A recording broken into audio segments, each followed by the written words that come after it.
As the title suggests, the dealership told me to sell my truck immediately. Again. Let's talk about it.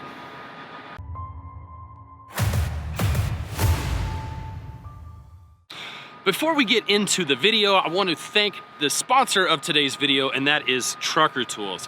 Trucker Tools is going to help you to avoid the situation that I'm about to talk about.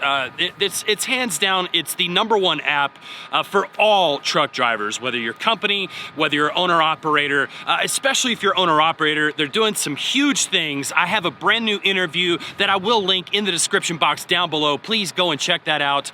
There's a little bit of tease in there as far as the Trucker Tools app and what they're going to bring to the table, but you know, without stepping out too far, I'm gonna tell you that Trucker Tools, it's already, in my opinion, the #1 app if it's, you know, if it hasn't proven the numbers by now, but it is going to separate itself from everything else by far. So you need to download this app, you need to familiarize yourself with it because it's going to be a huge player in everything that you're gonna wind up doing in the future. So download that. I'll have a link in the description box down below. Check it out. Make sure you do that and leave a review. So let's get into the video. So I've disappeared a little bit from YouTube again, and you know, it's just, I've had a hard time, you know. I don't really have, I don't know if you can call them fantastic excuses, but I do have my excuses. They are my own. And, you know, there was just a lot of things that I need to wrap my head around, and a lot of things that I'm dealing with in my personal life that I just don't really get much into on YouTube. But there was definitely a major problem with the truck, and I'm gonna get into that, so hang tight. I'm actually gonna back you up, and we're gonna go over the first time that the dealership told me that I needed to sell my truck immediately. So a lot of you will remember this. This is when I was running the spot market. I had a really bad fuel leak, and it popped up, and we didn't know where the heck it came from. By the time it popped up in Oklahoma, and I got back to Houston to check it out, it disappeared. And this was the first time that they told me that I need to sell my truck immediately. And, you know, I mean, I'm not mechanically inclined, so, you know, whenever I hear something like that, quite frankly, it scares the hell out of me. And come to find out, I'll give you the short version of this, it was just a leak in one of the fuel lines coming off the fuel pump. And it was a very difficult job, and I wound up, I stopped in Albuquerque. I spoke with the Kenworth dealership there. That's where I spoke with the mechanic. They 100% knew that I was not gonna do the work there, and they still told me to pay somebody to replace these two lines. And I had them kind of talk me through it a little bit to see if this was something that I can do, because generally if it just unbolts and bolts back on to the truck or the engine or whatever, I'd try to do it myself to save some money. And yeah, that's what this was. The 4 bolts turned into, it was a job that I did in Phoenix, and it's not something that I talked about on the channel. As a matter of fact, I just threw the lines away like a month ago because I was gonna make this video, but I never did. I never got around to it. And anyway, I did this job in I think it was, I don't know, it was Flying J or the Pilot. In that truck stop, I started at like, I think 1:30 in the afternoon, and this was summer, it was 100 plus. I started, and let's just say I stopped at 1:30 at night, and I had the fuel lines off, and I was trying to get them back on. It's extremely difficult. It comes off of the fuel pump, it goes down, it goes over, it comes up, it goes back, it goes around, and then it hooks into the block. And these banjo bolts were just, I mean, they were hell.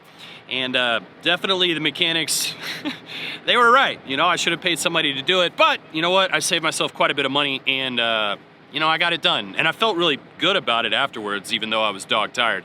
I got 2 hours of sleep that night, and woke up to a just absolutely soaking wet bed, but whatever, I'll spill you all the rest of the details. But anyway, you know, they told me to sell my truck immediately, and it wound up just being, you know, I just needed to replace 2 fuel lines. You know, I did it myself for less than $300. So, you know, it's the point I'm trying to make from that is to always get a second opinion when it's something that's that major. So fast forward, I was on the way home.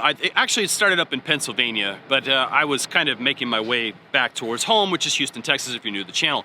And my engine light popped on, and it's a code that I'm familiar with because about a year prior, a high fuel rail pressure light did come on. And by the way, high fuel rail pressure is not nearly as bad as low fuel rail pressure, just so you know. But so this popped back up, the same code kind of popped back up, and a year ago I had it checked out, couldn't really find anything, and went away. So it popped back on, and I thought, well, okay, we're probably dealing with the same thing, no big deal. Well, it intermittently went on and off over the next few days as I was making my way back home, and I've got, my bunk heater needs to be serviced. So I thought, you know what, now's a good time. I just go ahead and stick it in the shop.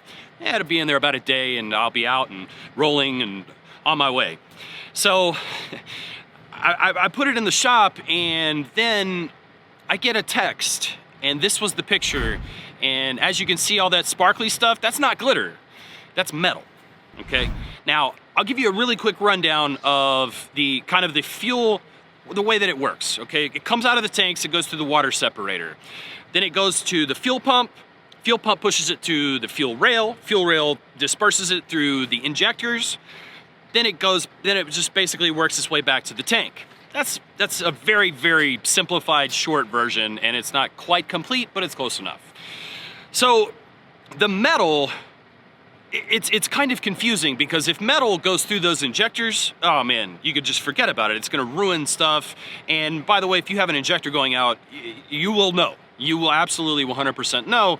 And once it goes through the injectors, then it returns back to the tank. So it didn't make a whole lot of sense that this metal was showing up. So it kind of thought that, well, it happens that there's metal in the tanks whenever you fuel up at these larger truck stops, that, they get a lot going on, especially once they're actually being filled up and the tanker's there and loading up the tanks underground. And all that stuff kind of gets kind of pushed up and mixed around, and you can easily get metal in your fuel or in your water separator like that. So that's kind of what we thought that it was, but once again, they thought that, upon kind of further investigation, I don't know exactly what they did, but they thought that it was the fuel pump head. And, that it's difficult for the fuel pump head to actually produce the metal shavings that you saw that was in the water separator. So it was most likely that it was, maybe some gearing. It could have been that the fuel rail was clogged up. There's a pressure relief valve that's in there that can kind of get clogged up, but that didn't explain the metal shaving. So we didn't really have a good explanation. They told me I needed to sell the truck immediately, and that I should just kind of screw the next guy down the line. And that's just, I can't do that. I just, when I do go to sell this truck, which is probably going to be this year, I'm going to make sure that I have enough work put into the truck that you don't really have to do much. And any problems that, or kind of trouble spots, which all trucks have, even brand new trucks, I'm going to be able to let you know, kind of what's up, what to look out for and what to expect. But I want to make sure that it's in decent, sellable condition before I do decide to sell it. And there's some things I want to do, and both, mechanically as well as just aesthetically, to, make it a nicer truck. But anyway, yeah, they told me to absolutely sell this truck ASAP. Now, once again, when I hear that, heart drops, I get scared, and it's bad news. It's really bad news to kind of do that. And then, it's one of those problems. The actual code that popped up was it was a problem that's very, very generic, or I'm sorry, a code that was very, very generic, and it could be a lot of different things. I'm not gonna say that. That's what I was told. It can actually only really be a few different things, because the fuel system on Cummins in particular, it's very, very simple. So it could only be a few different things. And worst case scenario, we were looking at, worst case scenario, like the fuel pump completely was gone and I had a few injectors out. Yeah, that would have been, probably $10,000 or something. But, anyway, that's what I was told. I was told that it was going to be kind of the high thousands of dollars to fix, and you know, that's a hard pill to swallow, especially when the truck seemed to be running fine. There was definitely a loss of power there. I didn't realize how big it was until later, but you know, there was a loss of power there, but overall, you know, the truck was running great. So it didn't make a whole lot of sense. You know, I got my my call hotline, my trouble call hotline on my truck trouble call hotline guy on the phone, and we talked it over, and ultimately it came to the decision that I wound up calling my guys over there in Georgia, Haggai Automotive, and got him on the phone, and we kind of talked we talked it through. And, you know, he explained to me that it could really just kind of be one of three things, and was hoping for the last, but, you know, didn't quite get that one, but I made out like a bandit, so it's okay. Anyway, I asked him if it would be okay to actually deadhead over there, and he said yes, you know, as long as it's light, as long as you don't push it, you should be fine. Well, I start driving over there, and no light, of course, right? Of course it goes out. But as I got closer, I wound up climbing a decent little hill before I actually went into Griffin, Georgia, and the light popped back on. So, you know, it was one of those things. I mean, I didn't want the light to come back on, but I almost like felt better about it because I just deadheaded 900 miles to come fix this thing, and it doesn't show up. That would have kind of sucked. But anyway, so I got over there. Turns out that it was the fuel pump head. Here's the fuel pump head, and this is the one that we took off. This is the other one. You know, this is how it works. This is how it should be working, and mine was obviously not doing that. It was very, very close to being completely gone, and then I would have had to have called a hook to get my truck to be fixed. So I'm certainly glad that I actually made it to Griffin, Georgia. Might not have, but you know, we fixed that fuel pump head, and man, it has absolutely ran like a top since. I'm talking, wow, it has ran amazing. And then not only did I fix that, I also bought the Valvoline Premium Restore Blue oil. And so I've got that running through the truck right now. We're gonna clean out all of that carbon. You know, I do have some blow-by on the truck, but this is supposed to completely fix that. So I'm not too terribly far into it. I'm less than 2,000 miles into the oil change, but so far so good. My truck really, it's never ran this well. And then of course, while I was at Haggai, we checked all of the injectors. I have absolutely zero leak in my injectors. So, you know, once, you know, I've got that confirmation that my injectors are good. You know, I've sent off multiple oil analysis, have absolutely zero metals in my oil. So once I clean out this carbon, this truck is, I mean, it's an amazing truck. It's only got we'll call it 840,000 miles on it right now.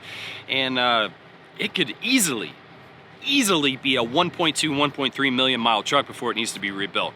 So, of course, but as you guys know, it could go out tomorrow. It is mechanical and these things happen, but you know, it's always good to prepare yourself for the worst.